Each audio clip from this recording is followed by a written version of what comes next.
Ketika kita meletakkan diri kita, kita meletakkan kepala yang sangat kita muliakan, yang sangat kita jaga, ya ketika kita berkendara kita pakai helm, kita letakkan di posisi yang sejajar dengan kaki kita. Maka inilah disebut oleh ulama sebagai bentuk paling rendah seorang hamba, bentuk sebagai penghambaan paling tinggi seorang hamba terhadap Tuhan yang Allah Subhanahu wa Ta'ala.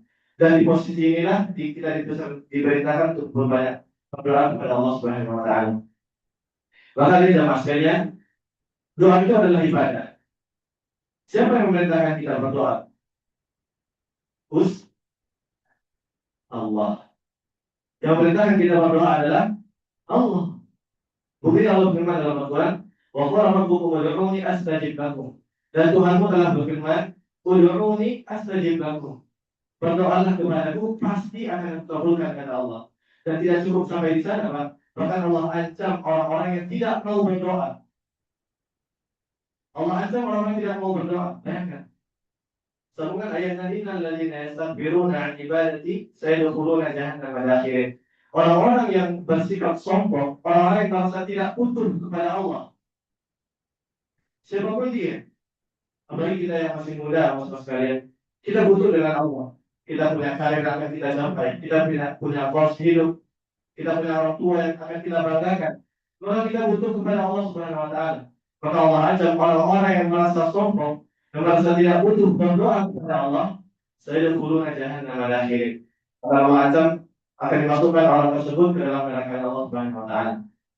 Kita jemaah sekalian yang dirahmati Allah, bahwasanya Allah Subhanahu wa Ta'ala adalah zat yang suka kita berdoa. Semakin banyak kita meminta, semakin kita merengek-rengek, semakin kita melirik diri dalam berdoa, maka Allah semakin suka kepada kita. Maka disebutkan dalam hadis, wa man lam yas'alillahi yaghdab alaih. Orang yang tidak mau meminta kepada Allah, Allah akan marah kepadanya. Orang yang tidak mau meminta kepada Allah, Allah akan marah kepadanya. Karena ketika kita tidak mau minta kepada Allah, kita tidak mau berdoa kepada Allah, seolah-olah kita mampu melewati ujian-ujian hidup kita. Seolah-olah kita mampu melewati masalah-masalah kehidupan kita tanpa pertolongan Allah Subhanahu wa Ta'ala. Ini jemaah sekalian yang dirahmati Allah. Dan juga bahwasanya kita berdoa kepada Allah, kita meminta bukan hanya ketika kita merasa butuh. Jangan kita bayangkan bahwasanya kita butuh Allah itu saat kita merasa dalam kondisi yang sulit saja. Maka di kondisi kita senang sekalipun, kondisi kita sedang mudah sekalipun, kita tetap butuhkan Allah Subhanahu wa Ta'ala. Maka sebutkan dalam hadis, ta'arraf ila Allah fi raqa ya'rifka fi syiddah. Ingatlah Allah, berdoalah kepada Allah di saat masa senangmu, maka Allah akan mengingatmu di saat masa sulit. Makanya ketika kita sedang dalam masa senang, maka kemudahan hidup, yang kita minta kepada Allah agar Allah berikan keberkahan dalam kemudahan kita. Allah perpanjang, Allah perlama masa kemudahan kita. Inilah kita minta kepada Allah Subhanahu wa Ta'ala. Kemudian jemaah sekalian dirahmati Allah, tatkala kita tahu bahwasanya berdoa itu adalah ibadah, ada dua hal yang bisa kita petik. Yang pertama, ketika berdoa itu adalah ibadah, maka semakin banyak yang kita minta. Semakin lama kita berdoa, maka semakin banyak pahala yang kita dapatkan di sisi Allah Subhanahu wa Ta'ala. Ya, karena doa itu adalah ibadah. Makanya kita heran. Saya pernah baca di sebuah kolom komentar, ada orang yang mengucapkan, ya Allah, doanya kayak ayat kemarin aja ya. Ya Allah, doanya kayak ayat kemarin aja. Ini gimana ini ceritanya? Padahal berdoa itu adalah ibadah. Dan kita harus bersungguh-sungguh dalam ibadah kita. Ini yang pertama, bahwasanya semakin banyak kita berdoa, semakin banyak pahala kita. Yang kedua, sekalian, bahwasanya ketika doa itu adalah ibadah, maka ia tidak boleh diberikan kepada selain Allah Subhanahu wa Ta'ala. Karena setiap ibadah itu hanya boleh diberikan adalah hanya Allah Subhanahu wa Ta'ala. Kita perhatikan di zaman kita hari ini, Bapak sekalian, ada sebagian kaum muslimin yang ketika mereka mendapatkan suatu ujian hidup, mereka mendapatkan masalah, mereka ingin naik jabatan, mereka ingin punya anak dan segala macamnya, maka mereka mendatangi orang pintar. Ya mereka yang punya orang pintar, tapi kita yang punya orang bodoh. Kita yang punya orang bodoh. Mereka mendatangi orang-orang pintar, yang disebut orang pintar, yang mana orang-orang ini bersekutu dengan jin. Padahal ini adalah dosa syirik yang merupakan dosa paling besar di atas muka bumi. Dosa yang jika tidak bertaubat selama hidup di dunia, maka tidak akan pernah masuk ke dalam surga Allah Subhanahu wa taala. Banyak nggak yang seperti ini, Pak? Banyak yang seperti ini. Ketika datang masa-masa sulitnya, mereka bukan meminta kepada Allah, melainkan datang kepada orang yang mereka sebut sebagai orang pintar. Jemaah sekalian dirahmati Allah Subhanahu wa taala, maka ini adalah poin pertama bahwasanya berdoa itu adalah ibadah. Dan ketika berdoa itu adalah ibadah, maka semakin banyak doa kita, semakin besar pahala yang kita dapatkan di sisi Allah Subhanahu wa taala, dan kita tidak boleh meminta kepada selain. Ini poin pertama. Kemudian poin yang kedua adalah bagaimana kita sebagai umat Islam memandang sebuah doa ini. Bagaimana kita memposisikan diri kita terhadap doa. Jemaah sekalian dirahmati Allah Subhanahu wa taala, ketika kita diuji dengan suatu masalah, apapun ujiannya, entah itu masalah keuangan, masalah di pekerjaan kita, maka apa yang kita lakukan pertama kali? Kebanyakan manusia, umat Islam bahkan, ketika mereka mendapatkan masalah itu, yang mereka lakukan pertama kali adalah berusaha menyelesaikannya dengan caranya sendiri. Dia datang kepada konsultan misalkan, dia bertanya kepada ahli misalkan, atau ia duduk sendirian di depan rumahnya, merenung, berperang melawan pikirannya. Semua itu tidak salah. Karena itu adalah proses ikhtiar kita berusaha untuk menyelesaikan masalah-masalah hidup kita. Namun ada satu hal yang terlewatkan. Ketika kita mendapatkan suatu ujian dari Allah Subhanahu wa taala, mendapatkan suatu permasalahan, maka hal pertama kali yang harus kita lakukan adalah berdoa kepada Allah Subhanahu wa taala. Kita minta kemudahan kepada Allah Subhanahu wa taala.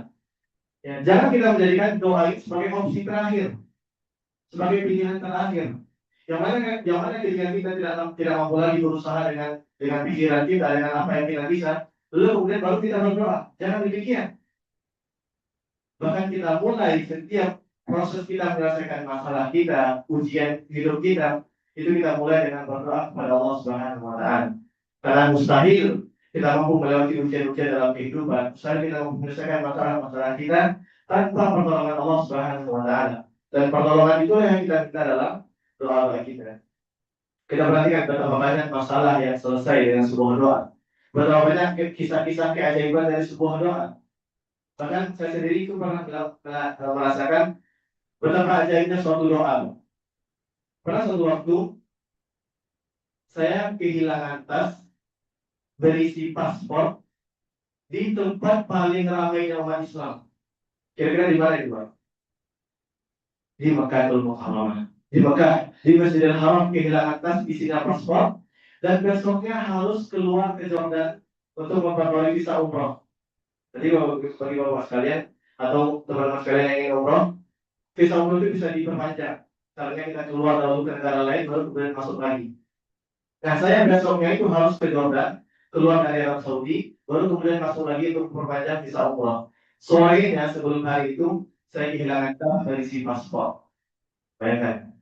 Tapi keajaiban dari sebuah doa ketika saya dari sore itu dari setengah asar sampai malam dan sebelum tidak pernah terlewat sedetik pun itu saya minta dengan kesungguhan hati kepada Allah Subhanahu wa taala hingga jam 10:30 malam tas itu ditemukan kembali lengkap dengan semua isinya dengan hikmah Allah Subhanahu wa taala. Banyak kejadian-kejadian keajaiban dari sebuah doa yang bahkan tidak kita sadari. Mungkin doa-doa yang kita ucapkan beberapa tahun lalu Allah kabulkan hari ini tanpa kita sadari. Dan juga ada satu kisah yang kami rasa harus patut untuk disampaikan. Kisah ini diriwayatkan dari Syekh Abdul Razak Hafizahullah Ta'ala. Terkala beliau menceritakan ada seorang Syekh Abdul Razak ini sedang mengisi pengajian di Mekah. Jadi Syekh Abdul Razak ini adalah Syekh di Madinah. Beliau mengisi pengajian di Mekah. Ketika mengisi pengajian, setelah mengisi pengajian, ada seorang datang bersama seorang askari, semacam polisi di Masjidil Haram. Lalu orang ini berkata, wahai Syekh, orang ini adalah petugas di Hajar Aswad. Orang ini adalah yang bertugas menjaga Hajar Aswad. Jadi kalau ada yang bertabrakan, kalau ada jamaah haji, jamaah umroh yang ramai demikian tidak terurus, maka askari ini yang bertugas untuk mengamankan. Nah, satu waktu Bapak sekalian, askari ini mendengar seseorang berdoa. Ya, dan Allah menjadikan telinganya mendengar orang ini di antara semua keributan di waktu itu. Askari ini mendengar ada seorang bapak berdoa, ya Allah, yang lain kau berikan keturunan, yang lain kau berikan anak, sedangkan aku tidak kau berikan. Maka aku telah berdoa kepada kau bertahun-tahun. Aku mohon pada hari ini, berikanlah aku seorang anak dan keturunan. Itu permintaan seorang bapak ini. Nah, si Askari ini mendengar, dan dia dengan Allah dia mendengar suara orang tersebut dan dia hafal wajahnya.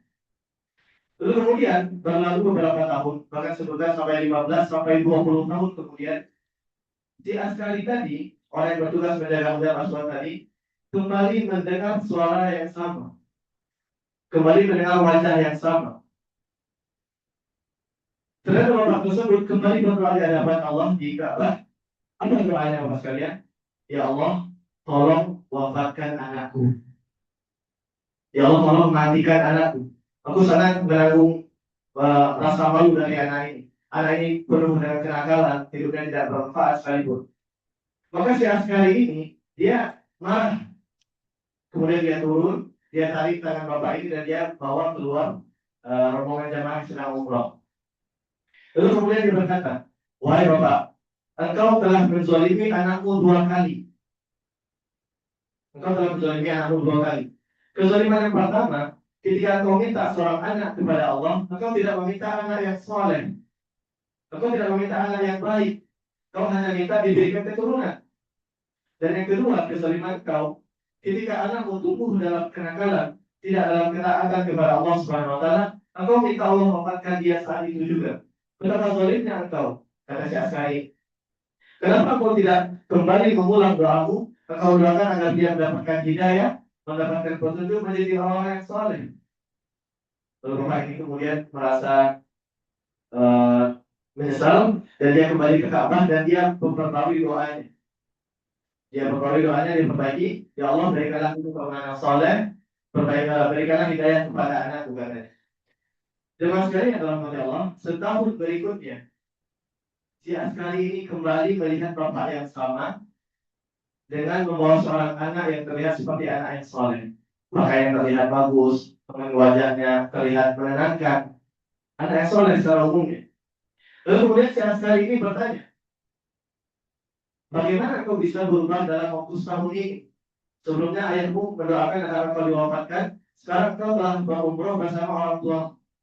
Maka si anak muda ini bercerita, suatu waktu ketika azan asar berkumandang, saya tiba-tiba merasa ada panggilan, ada getaran dalam hati saya untuk datang ke masjid. Tiba-tiba saja katanya, saya merasa langkah kaki saya itu ringan ke masjid. Lalu kemudian dia datang ke masjid. Waktu itu dia sholat asar, dia menangis-nangis, dia bertaubat kepada Allah. Dimulai dari itu dia memperbaiki seluruh hidupnya. Dia hijrah. Ya, dia bertobat kepada Allah Subhanahu Wa Taala. Dan luar biasanya Bapak sekalian, ternyata di negara dia waktu itu ketika azan berkumandang itu tepat jika dikonversikan ke waktu di Mekah itu pas dalam waktu ketika ayahnya berdoa di depan Ka'bah. Ketika ayahnya berdoa di depan Ka'bah, yang mana di negara asalnya itu adalah waktu sholat asar ketika azan berkumandang, di saat itulah Allah segera mengijabah doanya dan Allah berikan hidayah kepada anak. Allahu Akbar. Betapa ajaibnya sebuah doa. Betapa banyak masalah-masalah hidup kita yang selesai dengan doa, tapi tidak kita minta kepada Allah Subhanahu Wa Taala. Makanya mas sekalian yang dirahmati Allah Subhanahu Wa Taala, Nabi SAW bersabda, Inna matusawuna bidu'ataikum biikhlasi wa du'ain. Sesungguhnya Nabi berkata kepada para sahabat di waktu itu, sesungguhnya kita ini menang dalam peperangan. Kita ditolong oleh Allah Subhanahu Wa Taala bukan karena kita mampu, bukan karena kita kuat, tetapi karena ada orang-orang lemah di sisi kita. Ada orang-orang lemah yang berdoa kepada Allah, yang mana ketika mereka berdoa dalam keadaan ikhlas, mereka beribadah dalam keadaan khusyuk, yang mana Allah ijabah doa mereka dan kita menjadi dimenangkan oleh Allah dalam peperangan kita, dalam kehidupan kita, disebabkan oleh doa orang yang lemah tersebut.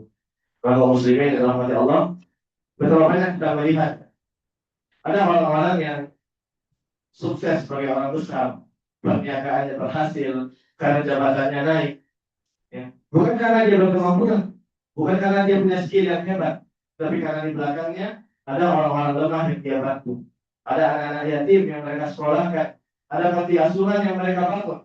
Yang mana ketika mereka berdoa kepada Allah, maka doa mereka dijawab dan Allah kabulkan doa tersebut. Jemaah sekalian rahmati Allah Subhanahu wa taala, maka demikianlah sikap seorang muslim terhadap doa. Bahwa ketika kita ditimpa suatu ujian, kita menghadapi masalah, ya, kita akan diuji, maka apalagi di tengah ekonomi kita saat ini, Pak. Kita tahu bahwasanya PHK terjadi di mana-mana, dolar itu naik, harga emas naik, segala macamnya. Maka di saat-saat seperti ini, sepertinya kita memperbanyak doa kita kepada Allah Subhanahu wa taala. Dan sepertinya kita memperbanyak permintaan kita kepada Allah Subhanahu wa taala. Dan kita tidak jangan karena kita merasa Allah tidak mengabulkan doa kita, kemudian kita meninggalkan doa. Seorang muslim harus senantiasa yakin bahwa doanya dikabulkan oleh Allah Subhanahu wa taala. Dalam sebuah ayat dikatakan, Allah yaghdhabu in tarakta su'alahu wa bunayya adam hina tasalu yaghdhabu. Maksudnya Allah adalah zat yang marah ketika tidak dimintai. Adapun manusia adalah makhluk yang ketika diminta maka mereka marah. Bapak sekalian, misalkan punya anak, punya istri. Misalkan anak kita minta uang jajan 5 kali sehari, Pak. Kita marah atau tidak? Kita kesal atau tidak? Sesayang-kesayang apapun seorang tua kepada anaknya, jika anaknya meminta jajan 5 kali sehari, pasti dia kesal. Pasti dia marah. Sesayang apapun seorang bos kepada karyawannya, jika karyawan ini sering meminta sesuatu setiap hari, maka dia pasti akan merasa kesal. Ini manusia yang berbeda dengan Allah Subhanahu wa taala. Yang mana Allah Subhanahu senantiasa menunggu doa-doa kita. Allah senantiasa mendengar permintaan-permintaan kita. Bahkan Allah panggil kita 5 kali dalam sehari hanya untuk mendengarkan doa-doa dan keluhan-keluhan kita. Terima kasih kepada Allah Subhanahu wa taala. Maka sikap kita di hadapan doa, jangan pernah kita merasa berputus asa dari doa, dan sejatinya kita semakin memperbanyak doa kita kepada Allah Subhanahu wa taala. Terima kasih kepada Allah Subhanahu wa taala. Lalu kemudian sebuah doa itu kadang-kadang menjadi lambat terkabulkan karena kita berdoa bukan dengan adabnya. Karena ternyata ada adab-adab yang harus kita perhatikan saat kita berdoa. Nah kemudian adab inilah yang menjadikan doa kita semakin cepat sampai kepada Allah dan semakin cepat untuk dikabulkan. Maka ada pun doa adab yang pertama saat kita berdoa adalah bahwasanya saat kita berdoa kepada Allah, kita diminta untuk ikhlas. Ini berlaku untuk setiap ibadah. Allah Subhanahu wa taala berfirman, "Wa annal masajida lillahi fala tad'u ma'allahi ahada." Sesungguhnya masjid-masjid itu adalah milik Allah, fala tad'u ma'allahi ahada. Maka dalam kamu berdoa kepada selain Allah. Sebagaimana Umar bin Khattab radhiyallahu anhu berkata, bagi saya itu tidak masalah apakah Allah kabulkan doaku atau tidak. Karena yang terpenting adalah ketika Allah memberikan taufik untuk berdoa. Ketika doa tadi menurut Allah adalah kebaikan, maka Allah akan kabulkan. Namun jika tidak, maka saya sudah mendapatkan pahala dari Allah Subhanahu wa taala. Ini yang pertama. Bahwasanya ketika kita berdoa, kita harus ikhlas hanya kepada Allah Subhanahu wa taala. Kemudian adab yang kedua saat kita berdoa adalah bahwasanya kita memulai doa kita dengan pujian dan salawat kepada Nabi Shallallahu alaihi wasallam. Nah, tadi di awal sudah kita sampaikan, Pak. Ketika disebutkan nama Nabi Muhammad, maka jawaban kita bersolawat kepada Nabi Sallallahu Alaihi Wasallam. Nah, adab yang kedua saat kita berdoa itu memulai dengan pujian kepada Allah dan bersolawat kepada Nabi Muhammad Sallallahu Alaihi Wasallam. Kita tidak langsung meminta permintaan kita. Disebutkan dalam hadis Nabi Sallallahu Alaihi Wasallam, "Idza da'a ahadukum falyabda' bi tahmidillah wa tsana'i 'alaihi, tsumma yusalli 'ala nabi." Jika salah kalian berdoa, maka hendaklah dia memulai dengan memuji Allah dan dengan bertolak kepada Nabi Muhammad SAW. Kemudian ada yang ketiga saat kita berdoa, Bapak sekalian, adalah bahwasanya kita berdoa dengan rendah hati dan suara yang lembut. Ya, kita tidak meminta sambil berteriak-teriak. Kita meminta dengan suara rendah hati dan suara yang lembut. Allah Subhanahu wa taala berfirman, "Ud'u rabbakum tadarru'an wa khufyah." Mintalah, berdoalah kepada Tuhanmu dalam kondisi hati yang khusyuk dan dalam keheningan, dalam kelembutan suara. Sebagaimana Bapak sekalian dalam Allah, kita saat berdoa, maka kita memposisikan diri kita sebagai peminta-minta, sebagai seorang pengemis. Kalau ada misalkan pengemis, Pak, yang meminta kepada kita dengan suara yang tegas, dengan kata-kata yang kasar misalkan, yang dengan berteriak-teriak, jangankan untuk memberi, bahkan kita bisa jadi membenci orang tersebut. Lalu saat kita berdoa kepada Allah, maka kita posisikan diri kita sebagai peminta-minta, sebagai pengemis-ngemis. Dan dengan itu kita merendahkan suara kita melunakkan hati kita di hadapan Allah Subhanahu wa Ta'ala. Kemudian di antara adab berikutnya saat kita berdoa adalah bahwasanya kita harus yakin bahwa doa kita tersebut akan dikabulkan oleh Allah Subhanahu wa Ta'ala. Jangan sampai terbersih keraguan bahwa doa tersebut tidak mampu Allah kabulkan. Jangan kita merasa ragu bahwa doa kita ini rasanya terlalu berat bagi Allah. Doa yang kita minta ini rasanya mustahil Allah kabulkan. Tidak boleh demikian. Kita harus merasa yakin bahwa doa kita akan dikabulkan oleh Allah Subhanahu wa Ta'ala.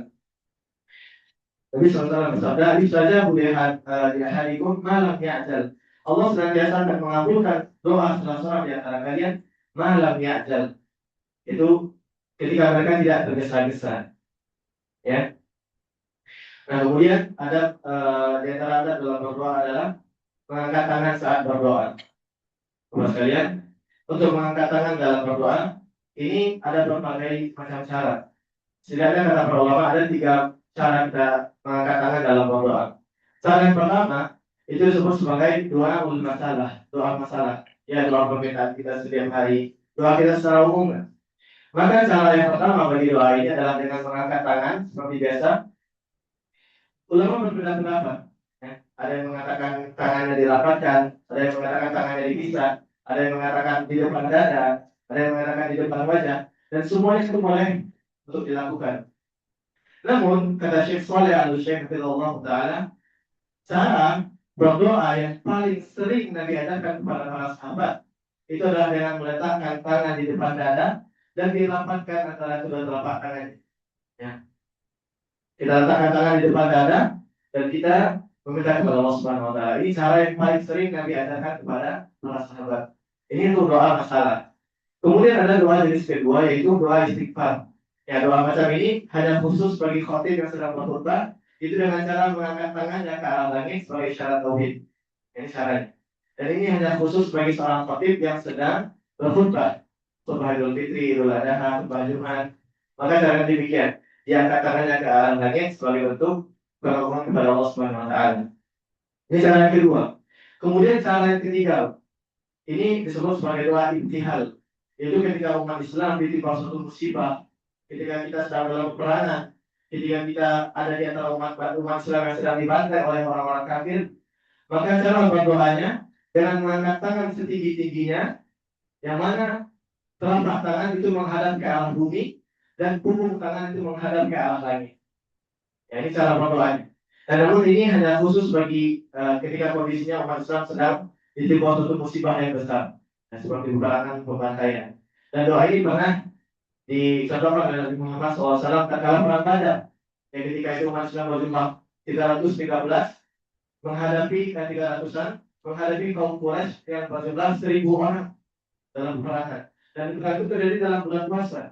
Maka Nabi mengangkat tangan setinggi-tingginya seperti yang kita jelaskan dan Nabi berdoa, "Ya Allah, penuhilah janjimu hari ini. Jika kami kalah hari ini, maka kami tahu jangan tidak ada lagi yang menyembahmu setelah hari ini." Dia Nabi doa kepada Allah dan Nabi mengisyaratkan dengan cara yang kita sebutkan tadi. Maka ini adalah cara kita mengangkat tangan saat berdoa. Kemudian jemaah sekalian terusnya Allah tatkala di antara adab kita dalam berdoa adalah bahwasanya kita menghadap ke arah kiblat. Kita menghadap ke arah kiblat. Yang kita usahakan berdoa kepada Allah menghadap kiblat dimanapun kita berada. Di masjid, di tempat kerja, tempat kita belajar segala macamnya, maka kita usahakan berdoa kepada Allah Subhanahu wa Ta'ala. Di antara waktu yang mustajab bagi kita berdoa itu adalah setelah asar di hari Jumat. Ya, jadi setelah asar sampai waktu maghrib di hari Jumat, ini adalah waktu yang mustajab untuk berdoa. Artinya berdoa di waktu itu lebih berkemungkinan untuk dikabulkan oleh Allah Subhanahu wa Ta'ala. Dan belum menjelaskan 3 cara berdoa di waktu tersebut. Cara yang pertama, bagi kita yang memiliki kelapangan setelah asar, maka setelah sholat asar berjamaah, kita tetap berada di masjid, kita duduk berzikir menghadap kiblat sembari kita berdoa kepada Allah sampai datang waktu maghrib. Ini adalah cara yang pertama. Kita duduk setelah sholat asar sampai waktu maghrib, menghadap kiblat, berdoa kepada Allah. Kemudian cara yang kedua, misalkan kita tidak bisa terus-terusan di masjid, kita ada pekerjaan misalnya. Maka caranya, jika waktu sudah dekat-dekat akan maghrib, ya sekitar 15 sampai 20 menit sebelum maghrib, maka kita bersegera menuju masjid, kita sholat tahiyatul masjid, kemudian kita duduk menghadap kiblat dan kita berdoa kepada Allah sampai azan maghrib berkumandang. Nah, ini cara yang kedua. Kemudian cara yang ketiga, misalkan kita nggak bisa datang ke masjid tepat waktu, kita dalam pekerjaan, misalkan dalam sekolah kita misalnya, maka caranya di waktu tersebut antara waktu asar sampai waktu maghrib, maka kita berdiam diri di posisi kita berusaha menghadap ke arah kiblat dan kita berdoa di waktu itu kepada Allah Subhanahu Wa Taala. Perhatikan Bapak sekalian, ketika ulama menyebutkan tiga cara ini, semua ulama mengatakan duduk menghadap kiblat. Duduk menghadap kiblat. Artinya menghadap kiblat dalam berdoa ini adalah salah satu adab yang dianjurkan dalam agama kita. Nah, kemudian Bapak sekalian, adab selanjutnya adalah ada satu rahasia yang harus kita ketahui, Pak. Cara agar doa kita semakin cepat dikabulkan oleh Allah adalah dengan kita didoakan oleh para malaikat. Kita didoakan oleh para malaikat. Lalu bagaimana cara mendapatkan doa malaikat? Caranya adalah dengan mendoakan orang lain untuk kebaikan. Kita doakan teman kita doakan perusahaan kita doakan pemimpin kita untuk kebaikan. Maka di waktu itu kita mendapatkan doa dari para malaikat. Sebutkan dalam hadis Nabi SAW, da'watul mar'il muslim li akhihi bi dhahril ghaib. Doa seorang muslim terhadap saudaranya tanpa sepengetahuan saudaranya. Kita doakan teman kita, mustajab betul. Maka doa tersebut akan mustajab. Inda ra'sihi malakun muwakkalun kullama da'a li akhihi bi khair qala al-malak amin wa laka bimithli. Setiap kali dia mendoakan saudaranya untuk kebaikan, maka Allah akan mengutus malaikat kepadanya dan Allah akan memerintahkan malaikat untuk berkata kepada orang tersebut, amin. Ya Allah akan mengaminkan doa kita untuk saudara kita, walaka bil mithli, kata malaikat. Dan bagimu doa yang sama kami ucapkan dari para malaikat. Maka muslimin, cara agar doa kita semakin cepat sampai adalah dengan mendoakan kebaikan yang sama bagi orang lain.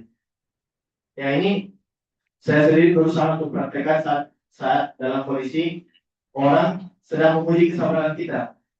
Misalnya kita sedang di kendaraan, Pak, di motor misalnya. Lalu kemudian ada orang di depan kita itu berkendara sambil merokok misalnya. Maka tentu asapnya itu, debunya atau percikan apinya itu mengenai kita, mengarah ke kita. Di saat waktu itu kita punya dua pilihan. Kita doakan dia untuk keburukan atau kita doakan dia untuk kebaikan. Kalau kita doakan dia untuk kebaikan, kita doakan dia dapat hidayah, kita doakan hidupnya selamat, maka kebaikan tersebut akan kembali kepada kita. Jadi mendoakan orang lain itu bukan hanya ketika orang berbuat baik, Pak. Bahkan ketika orang berbuat buruk, berbuat zalim kepada kita pun, kita diperintahkan untuk mendoakannya dengan kebaikan. Nah, kaum muslimin dalam hati Allah Subhanahu Wa Taala. Kemudian adab yang terakhir saat kita berdoa adalah kita berdoa di waktu-waktu yang mustajab.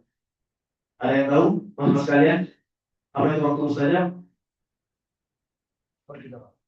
Tidak malam. Nah, definisinya dulu.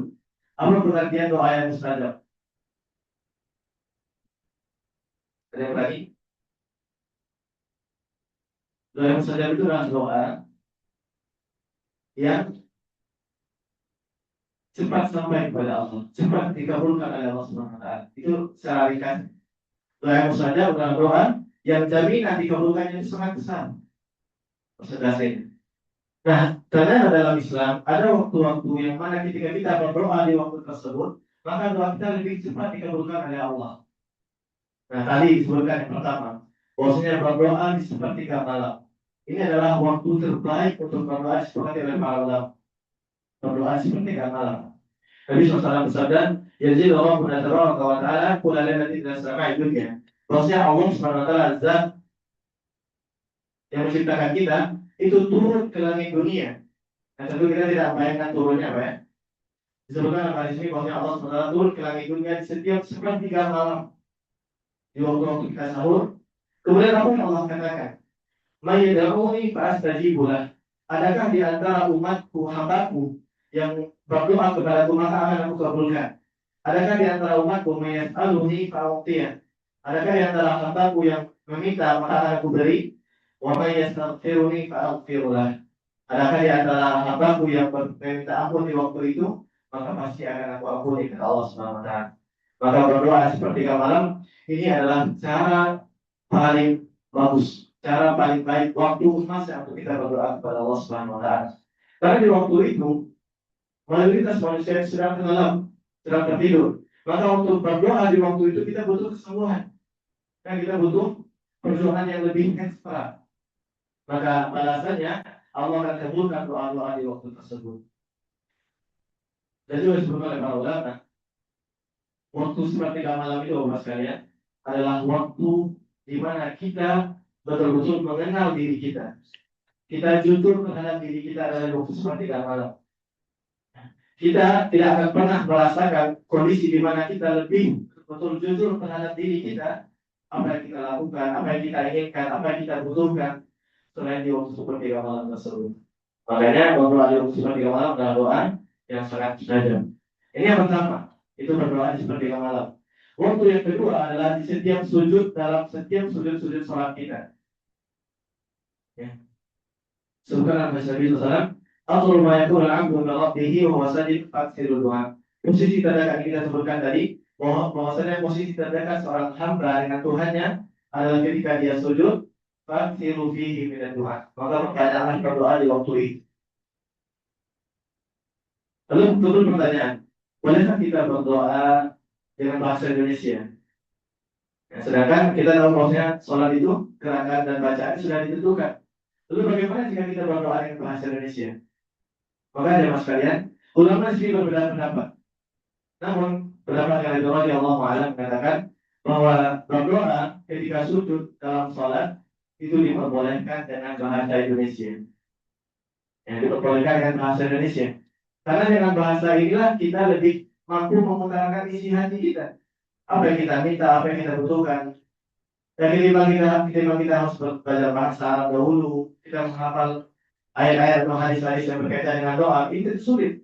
Dan tidak semua muslim mampu melakukannya. Maka kata para ulama, diperbolehkan berdoa di waktu sujud meskipun dengan berbahasa Indonesia. Ini adalah waktu yang kedua.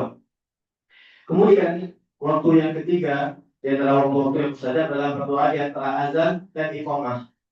Ya. Di antara azan dan iqamah, maka kita diperintahkan untuk berbanyak doa kepada Allah Subhanahu wa taala. Sebutkan dalam hadis Nabi SAW, "Ad-du'a la yurad bainal adzan wal iqamah." Bahwasanya suatu doa tidak tertolak yang mana dilakukan di antara azan dan iqamah. Kalau Bapak sekalian tadi perhatikan, ketika setelah azan saya sholat sunnah, lalu kemudian saya berdoa. Perhatikan nggak tadi Mas? Karena berdoa di antara azan dan iqamah adalah salah satu waktu yang mustajab untuk berdoa. Maka jangan kita setelah azan itu kita bengong. Jangan kita sibuk dengan kehidupan dunia kita. Bersama sama teman-teman jangan. Karena waktu itu adalah waktu yang mustajab. Maka kita berbanyak doa di waktu itu. Kemudian waktu mustajab lainnya adalah saat hujan turun. Ketika hujan turun juga adalah waktu yang mustajab. Kebanyakan kita mungkin mengutuk ketika hujan turun. Hujan lagi, hujan lagi. Hujan terus. Padahal waktu ketika Allah menurunkan hujan adalah waktu yang mustajab untuk berdoa. Kemudian nama sekalian, waktu yang mustajab lainnya adalah ketika waktu setelah asar di hari Jumat seperti kita sebutkan tadi. Kemudian ada juga mengatakan duduknya seorang khatib Jumat antara khutbah pertama dan khutbah kedua. Karena ada jeda sebentar itu Pak, duduk sebentar, maka di sana adalah waktu yang mustajab juga untuk berdoa. Kemudian waktu mustajab lainnya adalah berdoa sesaat sebelum salam di sholat wajib. Nah, kekeliruan kita berdoanya setelah sholat Pak. Betul apa tidak? Kita berdoa setelah sholat. Ya, kadang-kadang kita tidak cuma berzikir setelah sholat salam langsung berdoa langsung pergi. Padahal sebenarnya berdoa yang mustajab itu sebelum salam. Setelah kita mengucapkan membaca bil alamin innaka hamidum majid, maka kita berdoa. Ya, sampai imam mengucapkan assalamualaikum. Itu adalah waktu yang mustajabnya. Lalu kemudian, apakah boleh kita berdoa setelah